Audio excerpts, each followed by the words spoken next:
Good afternoon. I am Rita Nogueira Ramos and belong to Soroptimist International. I will join you today as a moderator. Thank you so much for connecting with us on this pledge for refugee protection. Thank you so much for being here on June 20th, the World Refugee Day, that shines light on the rights, needs and dreams of refugees. This year, the international theme is very objective and emergency-focused motto. It is whoever, wherever, whenever, everyone has the right to seek safety. It's like calling states, civil society, NGOs, stakeholders, individuals, all of us, to give a chance to the human beings in cry for help. Not to close borders, on the contrary, to support as we can. We all can.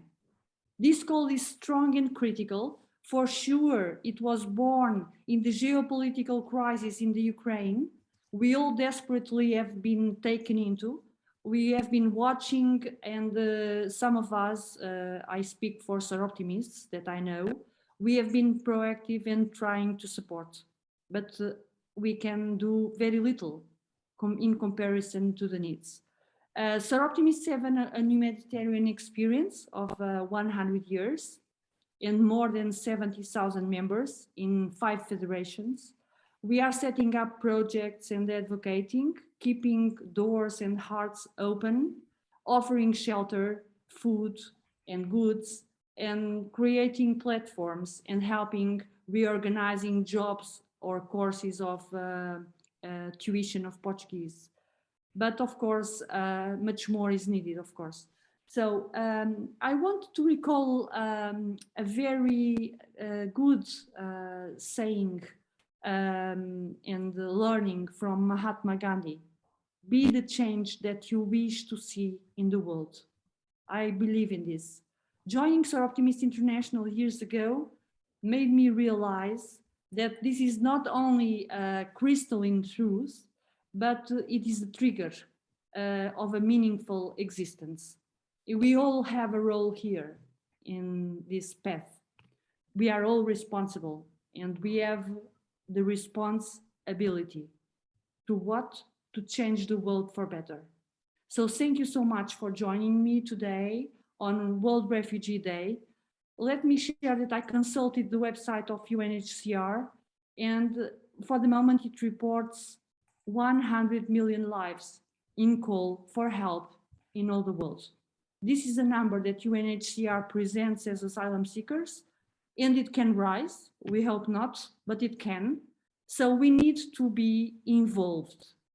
Refugees are understood here, I think, in a broad sense, to include those who are involuntarily displaced from their home countries, those who have fled conflict, violence, and persecution in search for one only thing, their safety, the safety of their children, of their beloved ones.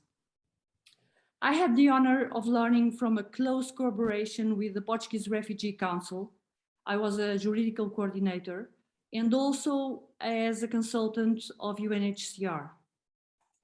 These and also my graduation in law school were very important, and maybe it made me more aware and understand better the refugee reality, their struggle, their hopes, their fears.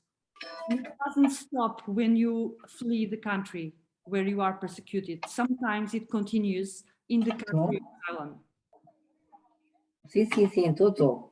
Before continuing, may I ask you to mute yourself, please? Because I don't know speaking. As some of you know, the Office of the United Nations High Commissioner for Refugees, as some of you know, the Office of the United Nations High Commissioner for Refugees, UNHCR, was created in 1950 during the aftermath of the Second World War. And its goal was to help millions of Europeans who have fled and lost their homes.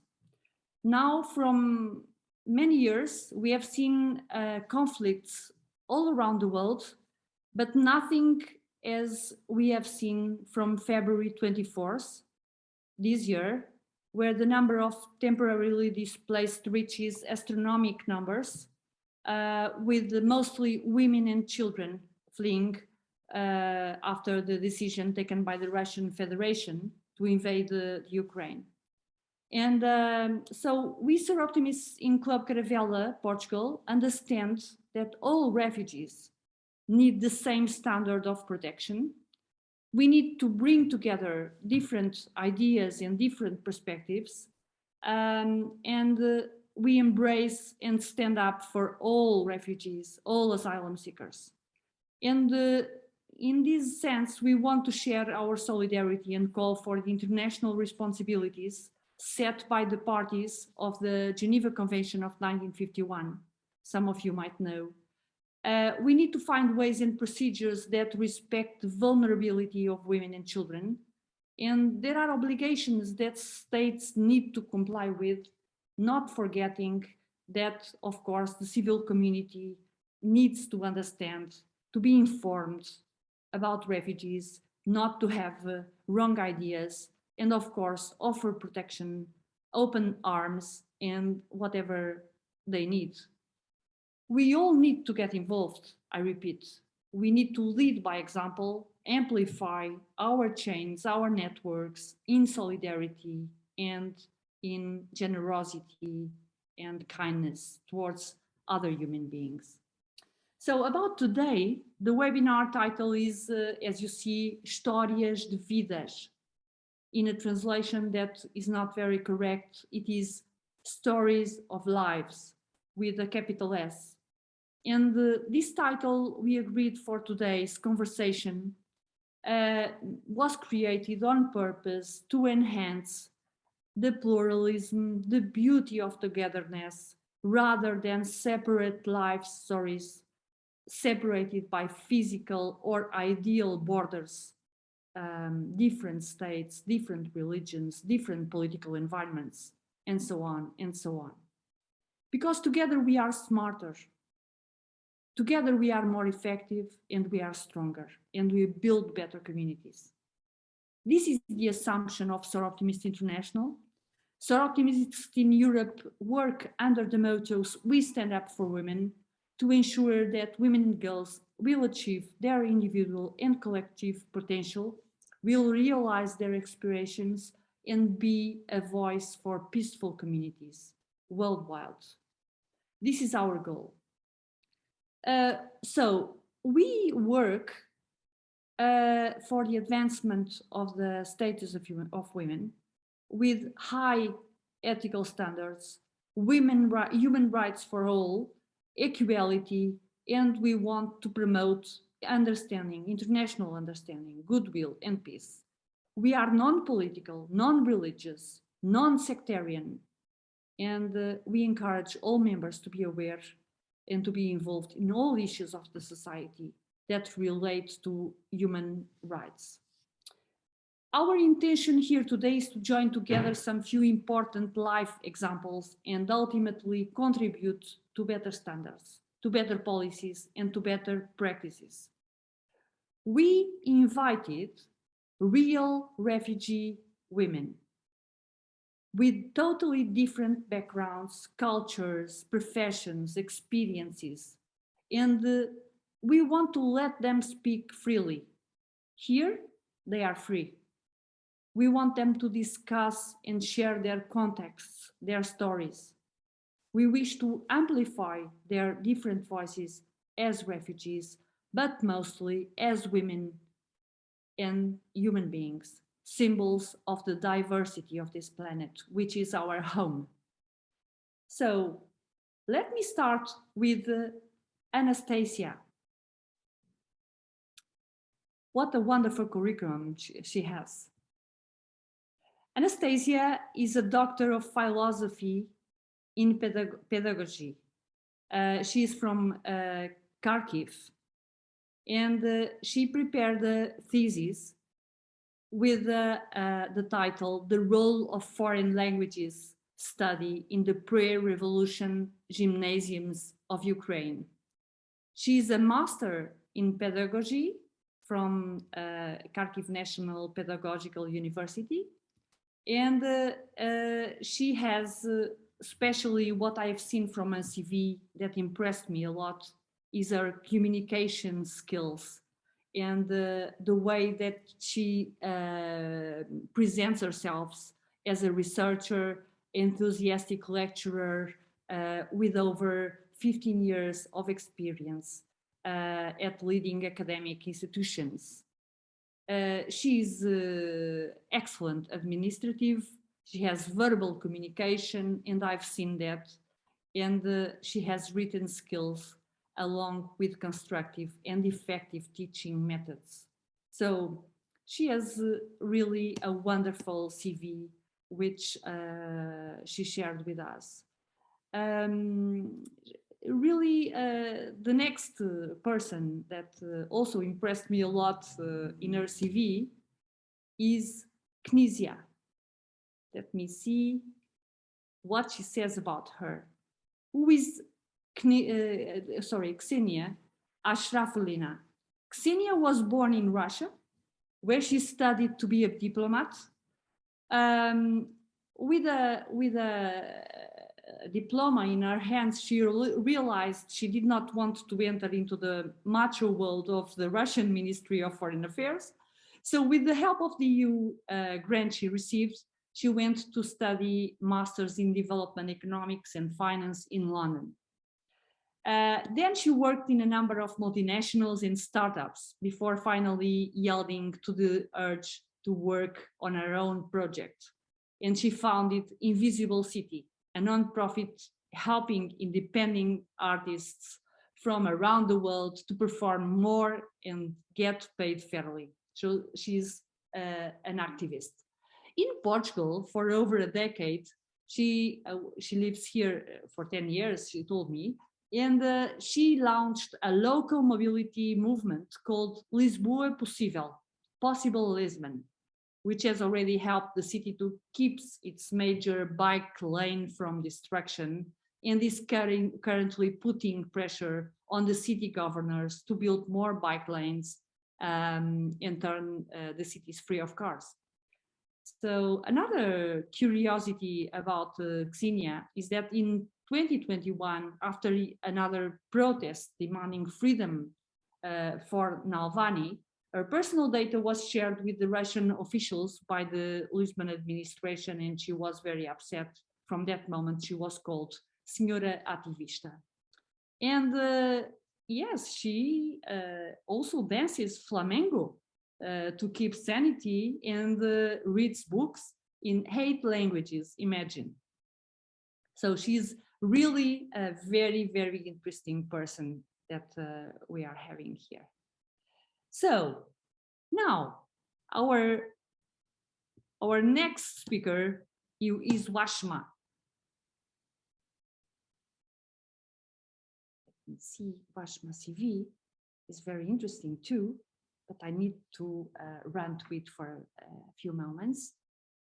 So Wazhma Ghani Baburi is very nice, first of all, very beautiful, and she's the president of the Afghan Women Social and Economic Empowerment Organization and gender expert with particular focus on the mining and petroleum industry.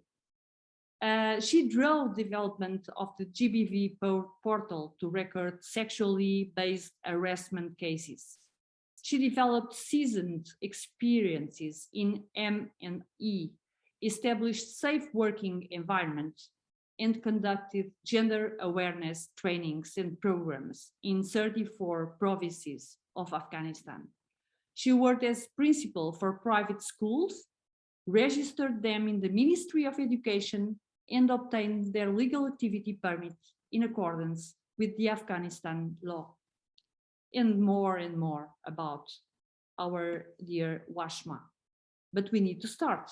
So our guest speakers will now please make a short briefing of 3 to 5 minutes about their life stories, how and why they came to Portugal, and how they feel things should be done to have a reception of refugees. So nice to meet you all. Thank you for inviting me. I was very honored to be a part of this discussion. And frankly speaking, after that wonderful speech, I'm a little bit awkward how to start. But for that reason, I've suggest you to see the small video, because I think lots of you, many of you, you don't know, you might know some specific information about Ukraine, but I would love to share the some beautiful facts about my native city for you to see how beautiful it is and what it was before all this situation. Can I use, I'm asking the administrators, can I be able to do my screen sharing? Because also one of my hobby was the guiding in Kharkiv. I thought lots of visitors from abroad, from Ukraine, would like to know more about the city, because first of all, it is the first capital of Ukraine, Kharkiv. It is the second largest city in the country. And of course, it's my native city. That's why I promote it so much and I love it so much. Now we have a population about 1.5 million.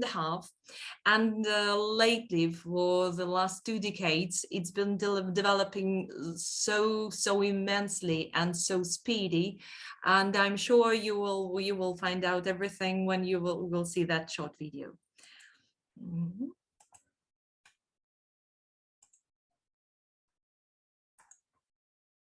Please let me know if you can see that.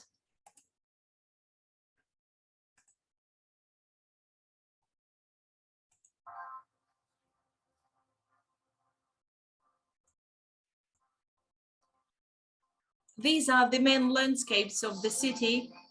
The central park, which is called Shevchenko Park, which is more than 150 years.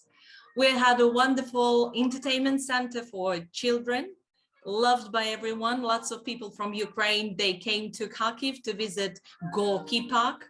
It's here you can see that. It's a bit younger than that previous one, Shevchenko Park.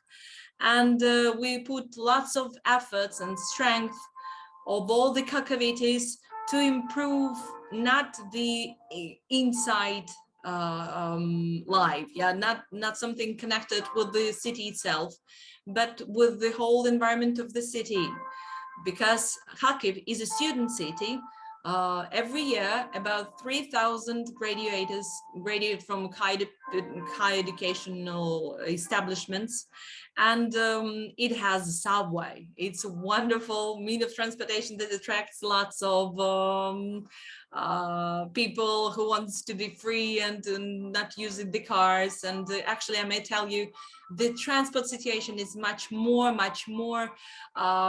comfortable and much more better than in Kyiv. We don't have so many traffic jams, and we love staying and having lots of leisure time and free time without cars. It's a kind of something that is not disputable. We have renovated zoo. It was a German European project. The German architects helped us in that. Here you can see the oldest monastery of the 17th century, and big emphasis puts on the activities for children. A wonderful park which is called the Sarjan Yar, and these are vast areas. It's a big city. You can see that lots of churches, lots of monasteries. I may tell that Ukrainians are quite, as well as Russians, and I think lots of Slavic people, quite religious person.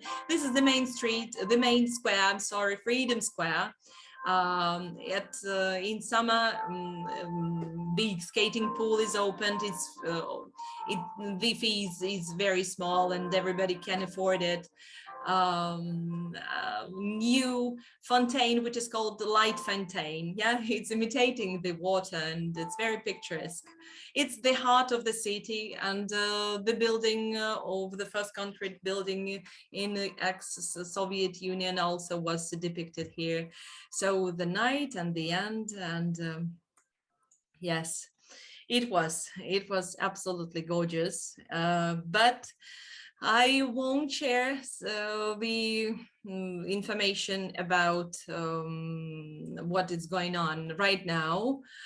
Can you see my screen now? Okay, so first of all, I should mention that the overall geographical position. Now, lots of people, they ask me what's happened with Kharkiv, because Kharkiv was the first city which was being attacked and which was bombed.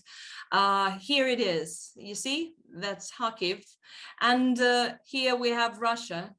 And it is almost a border town. It's very close to the border, and being one of the biggest in this eastern Ukraine area, it was quite obvious to be attacked, this exact city, but none of the minor ones.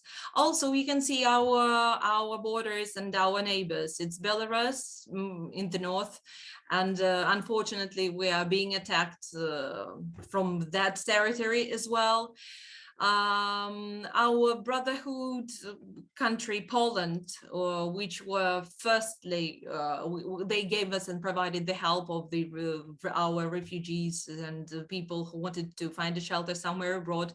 It was Poland, of course, and Slovakia, Hungary, Romania, and Moldova. Also, we have the waters with the two seas, Black Sea and Azov Sea. And I'm going to tell you, it is the second biggest country in Europe. Yeah, second largest European country. It's big in comparison with Moldova, with France. You can see it yourself. So the population is around 4 million people. And I think you know that Kyiv is it's Ukrainian, the capital of Ukraine. It's the largest city. It's situated here in the middle of the country. Luckily, this area, the middle and the western part, they suffered not so intensely, but still, for example, I was living for months in Chernivtsi. It's western Ukraine. Here you can see we can't see, Anastasia. I'm so sorry. Oh. I didn't want to interrupt you, but Okay. we saw the Okay. film. It was a wonderful film. Yeah. And I was impressed. Now we see. Yeah. Now we see. Yeah. Now everything is okay. Yeah. Oh, please continue. Yes, and just for you to have in your imagination, where is it? So the western part, we have lots of internally displaced persons, yes, which were moved from here when everything started in Kharkiv, moved to Lviv, to Ternopil, Ivano-Frankivsk, Chernivtsi, to the western part. And this part is suffering immensely. And unfortunately, I will give you some more numbers as to it, how many refugees and the persons which already suffered nowadays. So our flag, our coat of arms, I think you know it. And some words about the situation itself. Just a second, let me please. I think just briefly that the conflict caused extreme human suffering, and with the thousands of civilians, they were killed or injured, and countless others living through daily bombardments and violence, of course. Homes and schools, and unfortunately hospitals and maternity hospitals have been destroyed. Lots of them. In eastern Ukraine, they were destroyed immensely. Mines and explosive remnants of war continue to pose alarming threats of civilians. multiple forms of gender-based violence are being reported, such as sexual exploitation and abuse and sexual violence, including conflict-related sexual violence. Numerous families have been separated during displacement, and accompanied and separated children are particularly vulnerable to the risks of trafficking, violence, abuse, and exploitation. The current situation about the displacement in Ukraine is the following. I tried to figure out the numbers. Here we have 13 million people are estimated to have been displaced in Ukraine, most of whom haven't left the country. According to the most recent estimates, 7 million people are internally displaced as a result of the conflict, which is equivalent to 17.5% of the entire population. And actually, I've never thought about so seriously about what can be done, what can I do personally, what can other voluntary organizations or the organizations that may focus on these problems of refugees in general, because you've suggested, thank you, Rita, very wise words for our motto for today. And I'm sure that all people and all refugees, that they should be treated on the same level. And first of all, I think the immediate reaction we might help is to help refugees to energize the economy of another host country. When we feel ourselves not idle, when we feel ourselves productive and useful for the country we temporarily, I hope temporarily live in, I mean those people who escaped from their native countries, we feel ourselves and we feel our self-esteem and dignity. Worldwide statistics says that the refugees are quick to integrate into local economies, and nationally they have high labor force participation rates, which includes people who are employed and looking for employment. And I may tell you, according to my own experience here, I visited and I'm a participant of 2 Portuguese language classes, and the majority of these participants of this class also, they already have possibility to work, and that potential that we have that right to work and to bring these productivity itself to the country and to our own lives, to pay for everything we have here. It's one of the best decisions to support immediately. And the major focus of the resettlement process is to encourage all of us to achieve economic independence quickly. I think that is one of the easiest and the fastest way to adapt us to the societies we live in now. What also I can say, I wanted to add that in spite of all the attempts that are produced by many organizations and international humanitarian supportive organizations, we should also try to participate in the processes that might encourage at least the people around us to understand the deeper problem, to try not to be aware of the problem basing on a deep research or on the specific and true facts. And somehow even this providing this awareness, this to be informed properly in correct way and from the first person, I think it is one of the main target that we might achieve altogether. I was saying I'm speechless, but of course there are so many questions that are coming to my mind right now. But first of all, I am so sorry for these horrific moments that the Ukrainian people are going through.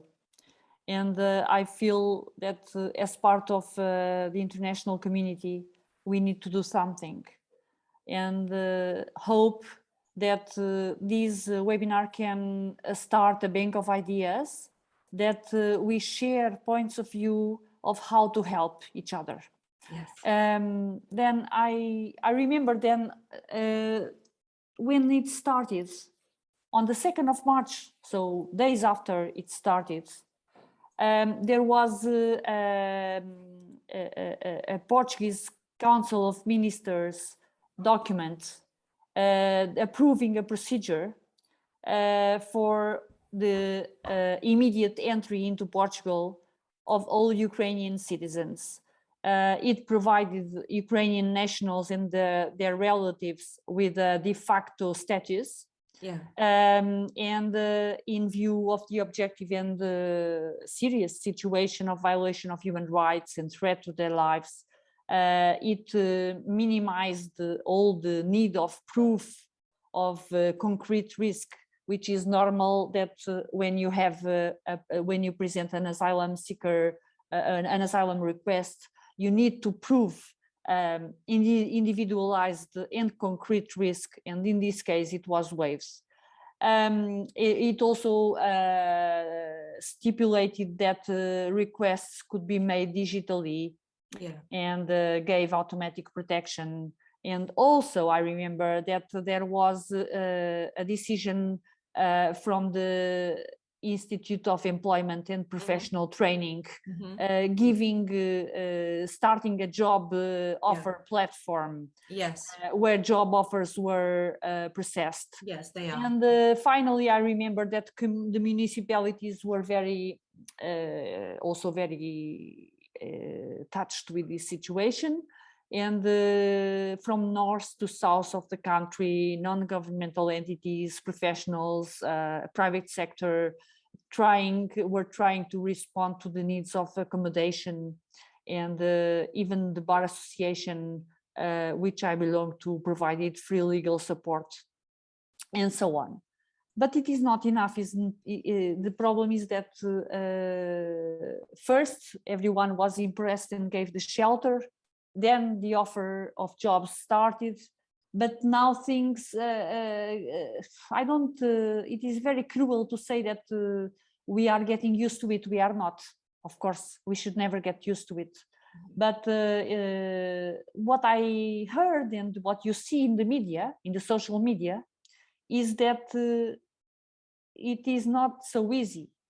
Because the people coming are coming from a war scenario. They are very traumatized. They need psychological support. The children need also a different support. And this is true not only for Ukrainians, but also for Afghans and for other communities. I stress again the importance of us not making discrimination of refugees. Yeah. All refugees are refugees. So I don't know if anyone can ask a question or want to set any doubt, because we are here and we can open bridge.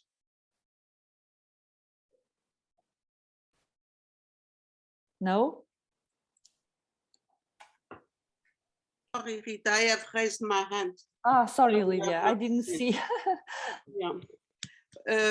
Well, I don't know if it's time to intervene now, but only in the end. But since we are very much involved with support to Ukrainian, and since Rita talked about Soroptimism,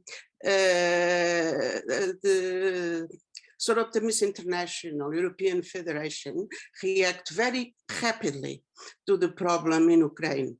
In the beginning of March, we had already a strategy launched at the federation level, which involved most of the unions of Soroptimism in Europe. And this strategy has three actions or three initiatives. One is to create a disaster fund, and a lot of money has been raised from outside. And precisely this weekend, we are going to meet together all the unions of the European Federation to see how this money has been applied and where is being directed. And so another second initiative is to support directly the host countries in the borders, and that Poland, Romania, Moldavia, and so on, who are really over crowded, if I can say that. Yes, overcrowded. Displaced Yes, refugees. right. The third action is to support the countries that receive more long-term refugees, or never know how long it is, but where we, Portugal, decided to focus on that, because we have a huge tradition of hosting Ukrainians since 2014 or even before. When you enter, before the war started, we had 80,000 already Ukrainians completely integrated in our society, labor market, schools, etc. And so we have been receiving a lot of new refugees that are hosted by their own families and so on. There is not so much pressure on the housing situation. So what I want to say is that Rita talked about initiatives in terms of government and so on, but at level of NGOs, and we are Soroptimist, the biggest NGO of women in the world, we defined it immediately in the beginning of March, and we present to discussion and approval and funding to the European Federation a project is called Ukrainian in Our Heart. And that is a very integrated strategy that tries to integrate, to involve all clubs of Portugal. And now we define as priority, as I said, to support Ukrainians who are coming, who are staying here, though we have been, and Caravela is an example of helping those also in Poland and Romania, transporting goods and medicaments, etc., etc. So different, maybe we can send you the strategy document that we were the third union in the European Federation to present a strategy to the Federation. That was very well. I'll be very grateful. Thank you, Lydia. Yeah, and I can send you the document, but what I'm saying, one of our focus now is precisely on language learning. Because if you learn Portuguese, we are much easier to integrate in the labor market, in society, and the kids at school. Yes. So, and in fact, I'm sorry to interrupt, Anastasiia, the Ukrainian, as the Russian, are very, very fast in learning Portuguese. Yes. That's one quality that you have. Yes, and kids integrate very well, very quick in school. So even without learning or having special. I agree with you. Yes. My two daughters, yes. So you have anyone else?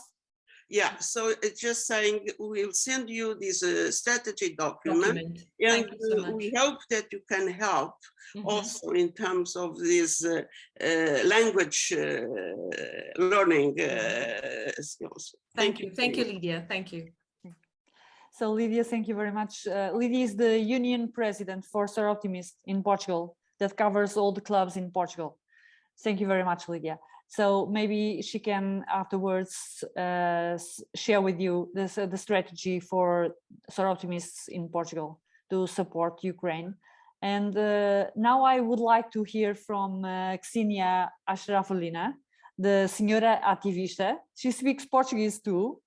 And I don't know, living in Portugal for 10 years and having both nationalities, I think she might want to have their point of view about the integration. And but now I want to hear from her and have her with a free voice. Sure, thanks. Well, integration into Portugal, I think has never even been a problem because it was my own choice. I fell in love with Lisbon and I just decided to stay. And I had already been learning Portuguese. And who helped me to move was actually the diplomatic representation of Portugal in Prague, where I used to live back then. So the whole embassy was absolutely fabulous. I think they also didn't have much else to do because it was 2012 and no one was really dying to go to Portugal because there were no jobs, and they were so happy that someone came to them and say, look, I have a contract, I will be paying taxes, could I please have a visa? So the process was quite easy, and I think most of it actually relied on the goodwill of the people who worked in the embassy. Now, this is not always the case, not in every embassy. For instance, from what I know, in Russia, the embassy is not at all that friendly. And that means that it is a structural problem. Because, okay, if you get lucky with a specific person in a specific country, then everything is okay. And I got lucky just because I happened to have my residence in the Czech Republic in Prague, and then the embassy was actually great. Now, if you go to some other country, maybe that official is just not interested in helping others. There is no framework for that. So this is what I can say about the integration. Now, for larger context about Russians, and specifically Russian women, getting a visa, a working visa, is borderline impossible. Unless you have a contract which states how much you're going to make, that there is no one else in the entire country who can perform the same job, and you have to wait. I had to wait for 2 months for this confirmation that my specific skills were so rare that I had a reason to actually ask for the work permit in Portugal. So because I specified all the languages that I spoke, and the company who wanted to hire me actually wanted me to speak all those languages, it was true. So they said, okay, we haven't found anyone who speaks these combination of languages, so you can come. But you know, how many people can afford that? Again, this is not a right. I mean, if I was not running away from a war as the Ukrainians are now doing. I mean, they are saving their lives. I was not saving my life. I was just in love with Portugal, in love with Lisbon. And I thought, well, for my life project, this is where I want to be. And I love Pessoa, and I love all the arts, and I want to meet all the musicians. This was my motivation. But again, it was not sufficient reason for me to ask for the working visa. So and why am I saying this? It's because for anyone who actually just wants to travel to Portugal, getting a visa, unless you're from Moscow, I mean, before, I mean, now we are in this dictatorship war, but before that, it was impossible, because even my mom, who lives in Tatarstan, which is 1,000 kilometers away, for her to go all the way to Moscow and to ask for the visa, is just too much of a hassle. And it's much easier to actually do it through Spain. What we always did, the reality is that you just go to Spain because Spain has a lot of consulates, and then you go to Spain and they give you the visa, then you enter through Spain. Okay, you spend a bit more on the tickets, and then your mom can come and visit you for a week in Lisbon, and you show her around, take you to the beach, and then she goes back. So there is a structural problem of helping Russians to actually see the world. And the fact is that there are 60% of Russians who don't even have the passport to go abroad. They know how much hassle it is. If you're somewhere in Omsk or Tomsk, thousands and thousands of kilometers away from Moscow, then there's no way you're going to even bother to go all the way to Moscow, send your documents, pay extra, so you don't go. And why is this a problem? Because a lot of these people, they're on Instagram, they're on YouTube, they want to be part of Europe. And I think the mentality is that we want to be part of human rights, music and culture and literature. We're part of Europe, in all senses, and geographically, we are part of Europe. I was going to ask you precisely that. How do Russians, especially the youth, how do they feel about this? About being retained, so to say, from circulating freely across countries, how do they feel? What do they think? Yeah, this is the thing. They absolutely want to go out. I mean, as a student, I wanted to do so. I remember my visa was refused by Sweden, who said that, well, you don't have enough money because you're going to do couch surfing and you're not going to stay in an expensive hotel. So how am I, as a young Russian, going to accept all the European values if they say, well, you're just not rich enough? And this is my real story. And again, I mean, I come from one of the best universities. Now think about people who didn't have the same opportunities. So they, although they want, they can't afford, or they economically or bureaucratically, to actually see what that Europe is all about. And it's far away. And I think there is a big geographical difference with Ukraine, because Ukraine borders the EU. Russia, has a very small border in Kaliningrad. And so for Ukrainians, they are geographically so part of the EU. If you go some kilometers away, you are in Poland, you are in Slovakia, you are in Hungary, and you know what it is with your skin. For Russia, it's all in your imagination and in your Instagram. So what I felt is that, well, look, I want to be part of this. It's not like I want to completely abandon my country, but no one is allowing me. The Russians are being horrible to, the government. I mean, the government is being horrible to the rest of the world by not facilitating the visas, and no one is eager to give me the visa. I mean, I stood for hours in this visa lines just because I wanted to educate myself, and I wanted to see Rome and Helsinki and Prague and Lisbon. It was all just a huge hassle, this huge overhead. Now, how do we translate this into something practical? If Russians understand that, hey, you are welcome, you can travel and you can learn, especially as a student. For instance, again, I had an exchange program with Madrid. They would not give me a visa for 2 months. I had everything paid by the university. I wasn't going to steal anyone's money. It was, Complutense de Madrid and Moscow University. What can go wrong? Everything. No visa. I was late for my studies because the visa issue is huge. So to sum it up, it's visas, visas, visas. Okay. So another thing that after you are speaking so much about the freedom to circulate and the right to establish yourself and work in any country, I imagine how difficult it should be for a person from the Russian Federation to be an activist, to be the voice of a non-profit organization, helping independent artists as you did before, or getting bike lanes and turn the streets into more sustainable areas. How is it to be Senhora Ativista, and how could it be if you were in Russia? What would happen to you?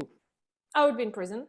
So I would be in prison for supporting Navalny, because now it's 15 years. And this is why a lot of people are not, even now I'm doing my work on YouTube and I'm inviting Russians. I found one from Russia who wanted to speak up. But even here, Russians who are here, they're afraid to go online and to speak about what they think, because, well, their face will be recorded. And if they have to go back to their family, you never know, because you're probably somewhere in some blacklist, and the moment you cross the border, just out of spite, here you're off to prison and no one would care. And so this is one of the reasons why I'm also actually I've chosen the strategy of going into full publicity, because at least you're known, and it's harder for me if I have to go back to Russia.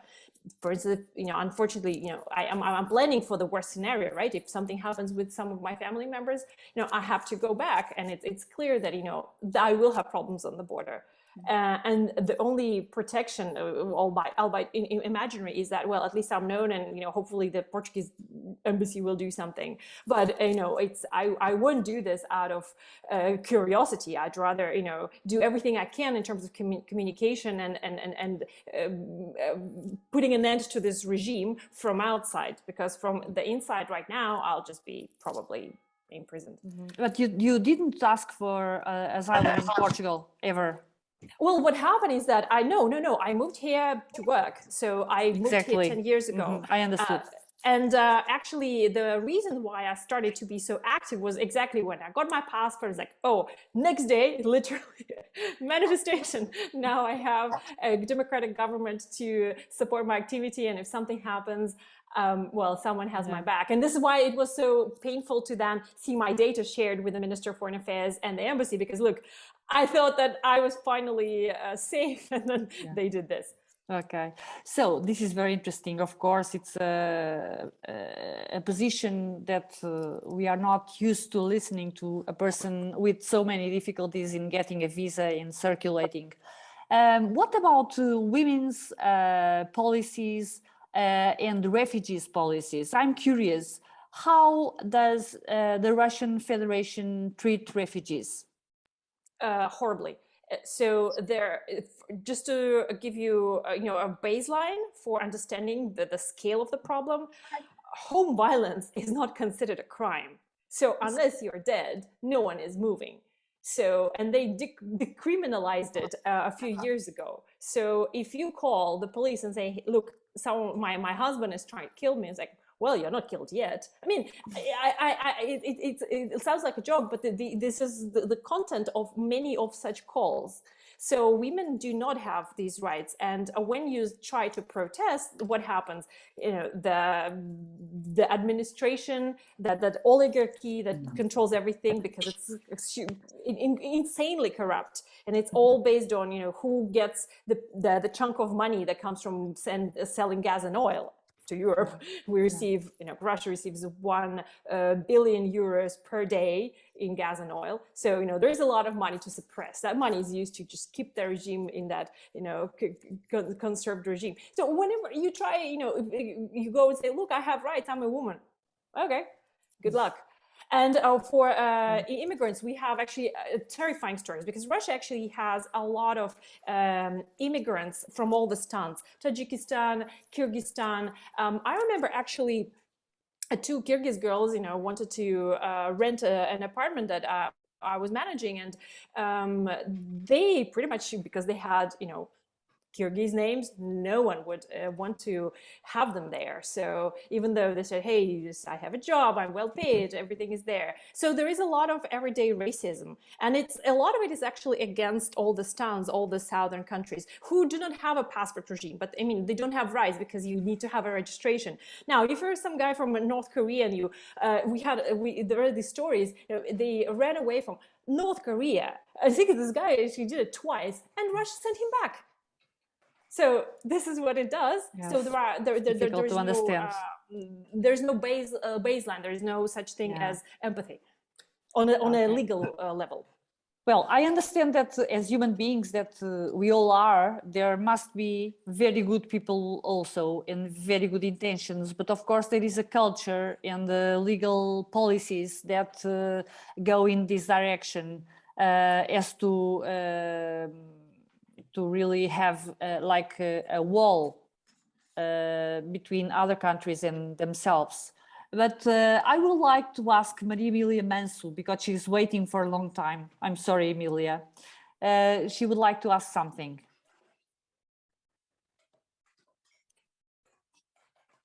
Emilia, you have Okay. Thank you, Rita. Very interesting conversations with Anastasiia and Ksenia. I just would like to give a small statement. My last 2 PhD students happened to be Russian. A girl, Valentina Nikolaeva, and Egor was the last one. Valentina got a very good job, temporary job, but anyway, very good job in an international project, ITER, which is the largest project in the world. And Egor, we could not keep him at university. Egor is now working in Portugal, and hopefully he will get a visa. And from talking to them both, and especially to Egor, because it was the last one. I understood that a significant amount of people in Russia is not as educated as you are, is not aware of the international situation. For example, Egor's parents, they live close to the Ural Mountains, and they believe in what is said in the national television. They are not at all aware of European Union or whatsoever. And to me, it seems that is a bottleneck in most parts of the world. I recently made a review for the university about the bottlenecks for women's rights, even in countries where they are written in the law. And we found out that they are family in the first place, politics, and there are so few possibilities to go against that. I even find out some songs written in China, in a book of songs written 3,000 years ago, where they say, when a son is born, let him sleep in the best bed, dress him with fine clothes, give him jade to play. When a girl is born, let her sleep in the floor, wrap her in rough clothes, and give her broken tiles to play. This must rhyme in Chinese. And is so embedded in the culture, in the family, there's so few possibility that people, and I'm very curious to hear Wazhma Ghani about Afghanistan. What can be done in such brutal societies? They, of course, have huge financial interest hidden behind the religion, because it's always like that. What can be done? Yes, thank you very much. We need to, thank you so much. It is always so interesting to listen to you. Thank you. And well, your concerns and the way you think about discussions of any ideas is always different from any other person. You always bring something new, and it's true. We really watch that in several countries, women experience violations, and they are absent from the design of policies. And in the case of refugee women, it's even worse because they need to flee from persecution. So I'm now very happy to invite Wazhma Ghani. She's from Afghanistan and is staying in Portugal as a refugee. Wazhma, how do you think we can create more diverse, open and welcoming communities? And what's missing? How can refugees help here with their own experience? And finally, why do you think it is so difficult to accept asylum seekers? I mean, to welcome them, to let them circulate, legalize, work, study, integrate, whatever they need to do in the community where they are received. Thank you so much, Rita. Thank you.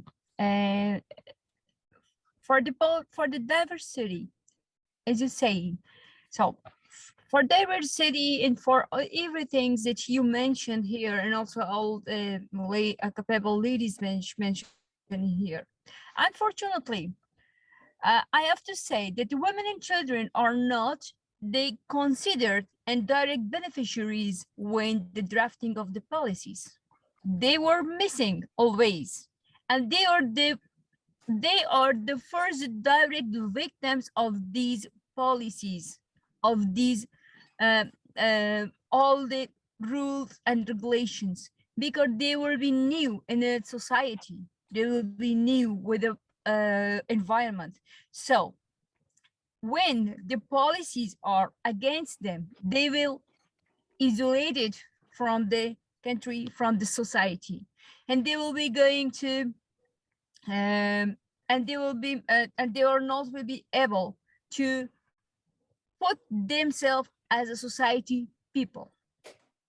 For the diversity, there is unfortunately a lack of problems. There's lots of problems in the society. I am as an Afghan woman, as a refugee today I'm talking, not just as an Afghan. Today I'm talking about the refugee, that I faced lots of problems about these diversities. I have experienced, but there is some policies that aid against me. There is some challenges that it become like a barrier for me. As a policymaker, I want to say that. Of course. When Can you draft, name? Sorry. Can you name some of the problems? Can you give examples? yes, for gender diversity, when I am going or when another refugee is going for seeking job, first of all, they ask us about the experiences. We talk about our experiences, we exchange our ideas, what will we make with our experiences? But at the end of the interviews, they say us, sorry, you don't know Portuguese language, so you are not hired with this position. So we're going to all the curriculum, all the responsibilities of the job. We have everything, but just one language that it's Portuguese, it became a barrier for us, not a challenge. As a policymaker, I say it's a challenge. It's not a barrier. There is lots of difference between challenges and barriers. But unfortunately, for the refugees, it becomes a barrier. What about documents? The documents, about the documents, we should say. I came from Afghanistan, for example. We evacuated from Afghanistan with one bag, nothing more, because we just by force leave our countries. We just save our life. But when we are going to take our financial documents, they ask us about the documents that we left behind in Afghanistan. And of course, my nation, my language are different. It's not an English, it's another language. When we are going to present that for them, that it's our documents, they say, no, we can't do that because it's not in English. So it means what? We have our paper from SAF. When we are going to SAF, they say it's allow you for work, for going to take your sécurité sociale, you can take your financial, and we told them this SAF paper, and about why refugees are sometimes they are flee of Portugal. They are just going from another countries. First, lack of awareness rights, local laws and regulations by refugees. Relocated refugees are very, they need to know about rules, regulations, and everything. But unfortunately, still, many of refugees doesn't have regular classes of the Portuguese. Washma, but one thing that we spoke about in one of our meetings, it would be interesting for all refugees to have a card, a refugee status card. In the back, it should be written that because a refugee is a person who suddenly leaves the country of origin due to serious risk of persecution, all authorities, institutions, whatever, when seeing this card, should exempt the refugee from asking from presenting any documents. There should be something like this. I am just saying it in rough words, but it would be interesting. For example, I have a card from the Bar Association as a lawyer, and in the back it says that I can enter any court, any secretary office of the court, any registry's office without and to read documents and take photocopies and so on. Instead of that, it would be interesting that a refugee would bear a document saying that the authorities, when seeing this card, should dispense the person from presenting any other documents. Because of course you have fled your country suddenly and you don't have any document. It happens with you, it happens with the Ukrainian, and you don't have, for example, the birth certificate, the marriage certificate, all the documents that people sometimes ask for, the academic graduation certificate, whatever. So it is really strange because the Geneva Convention of 1951, which is the leading document for UNHCR to work with refugees, and also other instruments that we have in relation to refugees, explain how it is difficult for refugees to have a document with them in their possession. And this is one thing which we should make some, we should advocate for. The benefit of asylum seekers. Sorry to interrupt you. You were saying something else. Thank you for a briefing. That is the point, that in law we have one thing, in law everything, in law articles everything is specific, but unfortunately many organization, government organization against that law, many of that. Even banks, when we are going to take our banking card, that paper of stuff is not enough for them. So even they ask us more. Even they ask us, you don't know Portuguese and you don't have the rights to take this card.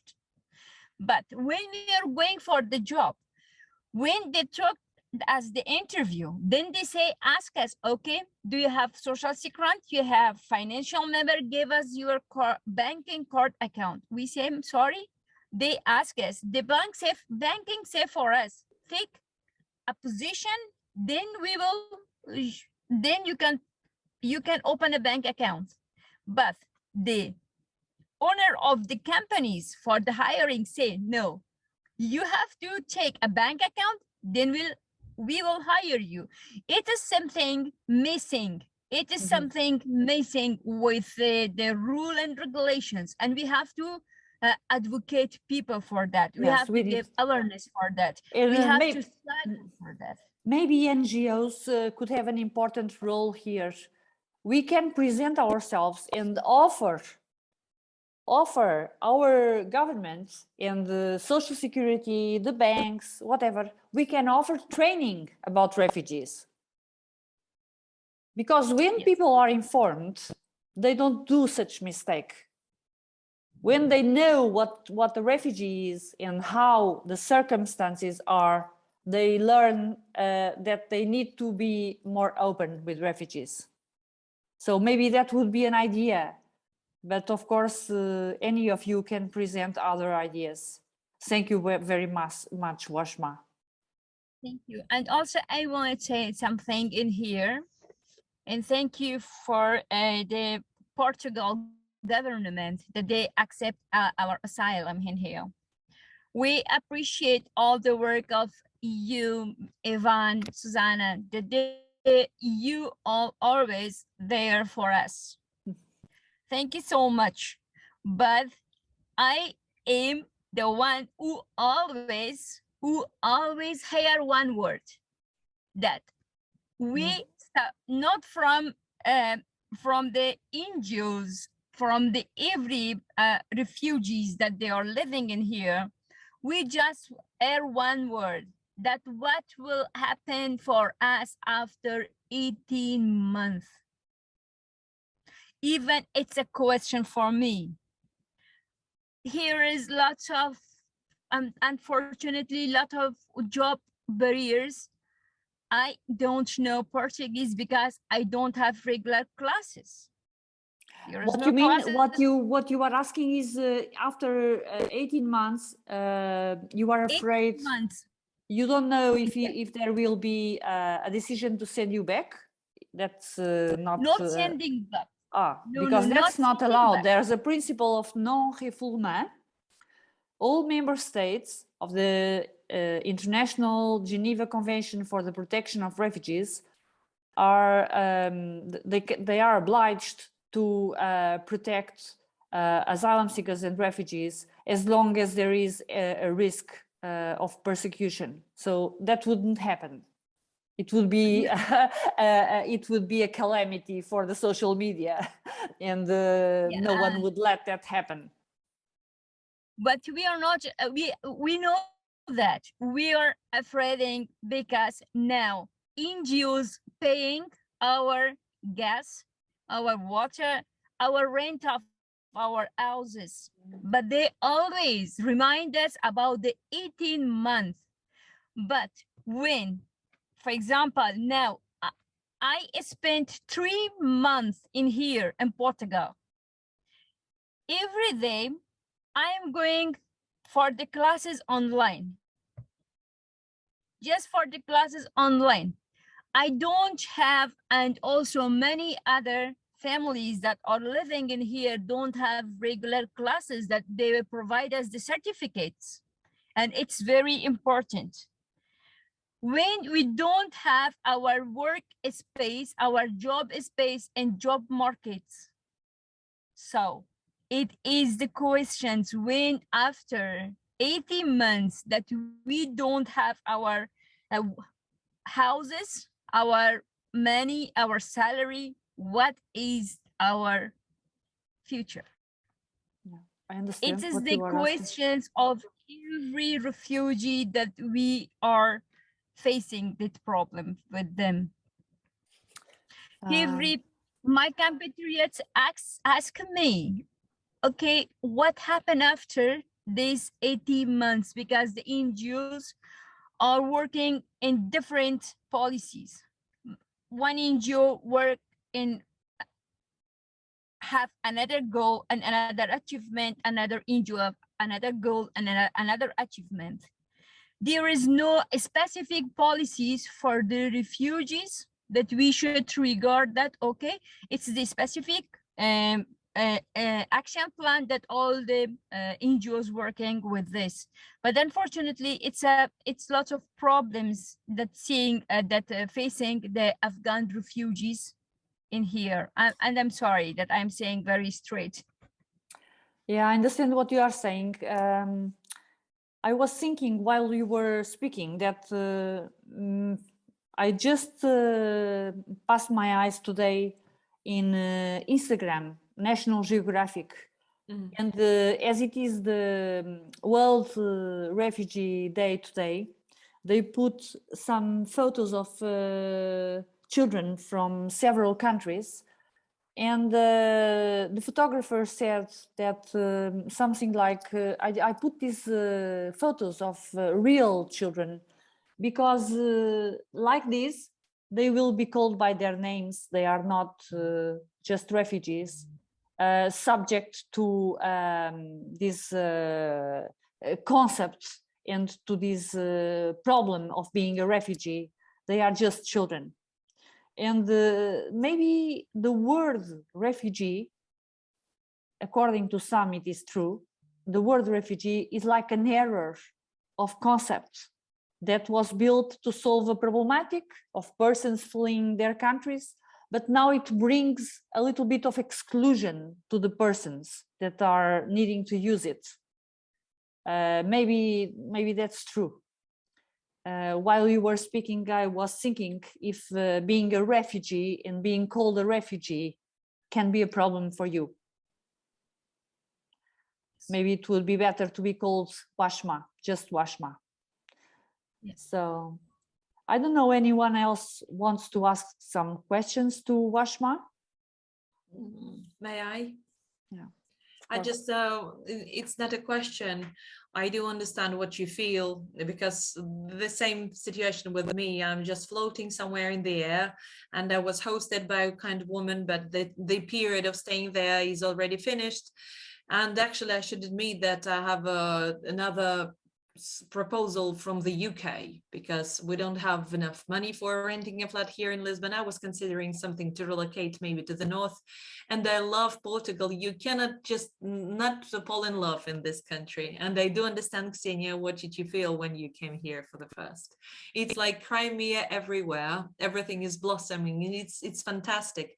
And the people, it's something I cannot just even describe. I have lots of Portuguese here. I don't know, it happens somehow. But I also wanted to share the information that I'm visiting the class in Ajuda, or I'm sorry, in Algés. There is a voluntary course of Portuguese language, and they provide with a certificate. And we have a new student who spent much more, I don't know exactly much longer period here in Portugal, because he came later, but he seems to understand some points, and he's from Afghanistan. And I may also get in contact with him, because he doesn't look so puzzled, he doesn't look so confused. Probably I may contact him and to proceed to productive communication in this point. Maybe he might share his own opinion, or he might suggest something, maybe in this way. And I also thank you for the, I do understand that sometimes it's very expensive to get to the Portuguese class, even to use the transport. And now I cannot walk to Algés, because I'm here, live in Alcântara, and it takes me at least money for having the offline course of language. You should have a kind of financial support just to visit them. And I know that all the people who would love to go deeper inside this wonderful society, their main focus is language, of course. And I wish all of us good luck. Yes, in this step forward, because the language comprehension is one of the main target. Yeah. Yeah. Thank you so much. Good luck, Wazhma. And so thank you very much, everyone. We need to conclude. It's almost 1 hour and a half of a conversation. I want to tell you something. In fact, I think about this many times. I could be a refugee, and except for Anastasiia and for Wazhma, and even for Ksenia, any one of you could be too. And what support would we expect to happen from another country? We don't think of this very often, but it's important that we let ourselves imagine the suffering it is to be forced to leave one's home, the disruption of our stories, the separation from our beloved ones. Well, in the case of Wazhma and in the case of Anastasiia, it was really cruel how they left their homes. What I think is that when arriving to a country of asylum, it's another challenge, it's another struggle, and we need to support them. So it's very important to feel their struggle, to listen to their story, and to try to at least support in some ways. We need to be the change that we wish to see in the world. That's what I think. And it's not acceptable, at least for Sorotimists, that we watch, criticize, and still do nothing. So we are all responsible for doing something. To learn more about our projects to support refugees, you can visit the website www.soroptimisteurope.org, our Facebook and our Instagram too. And I want to again stress the fact that there are many, many refugees, many emergencies in many countries of origin, not only the Ukraine, not only Afghanistan, as we have here, but we have Nigeria, Ethiopia, South Sudan, Yemen, Syria, the Democratic Republic of Congo, Burundi, Central America, Venezuela. So the list can continue and continue. And I hope all of us can be aware of this. To finalize, I would like to ask Yvonne to put a small video of a poem to honor refugees. To the children whose birth water is broken by whizzing of shrapnel, this is our portion. We know war in sunken eyes. We know it in the jabbing hunger pains. We know it in our heavily blistered, callous feet. Home is living between two tectonic plates, deep orange skies that invite birds that squat, scrap, and scavenge. The blood has made it to the groundwater. We know the reeking smell of almost entirely well.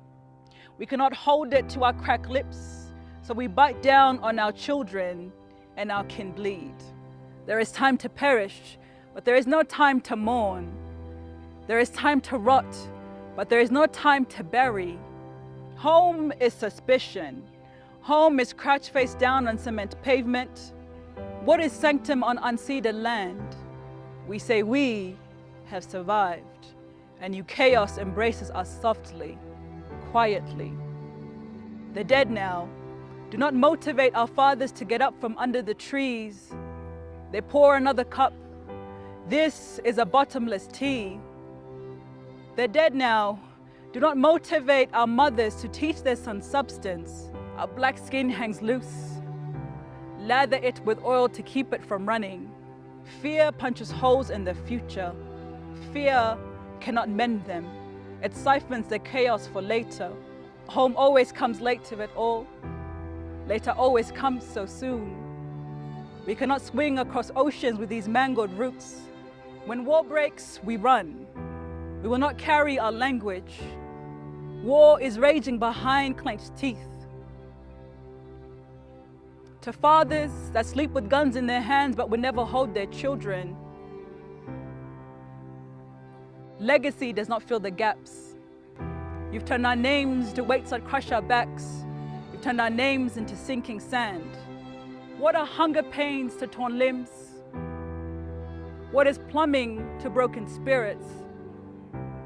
What are roots if they choke you? We say home is so far.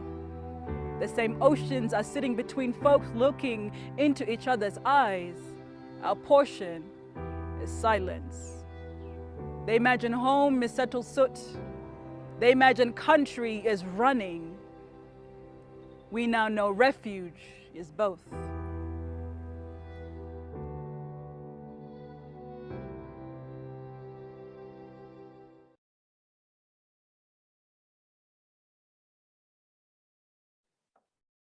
Very touching and beautiful. Thank you very much to all of you. And I hope that in the future we can continue these conversations and have good ideas about helping refugees in Portugal and elsewhere. So have a beautiful week. Thank you again. Bye-bye.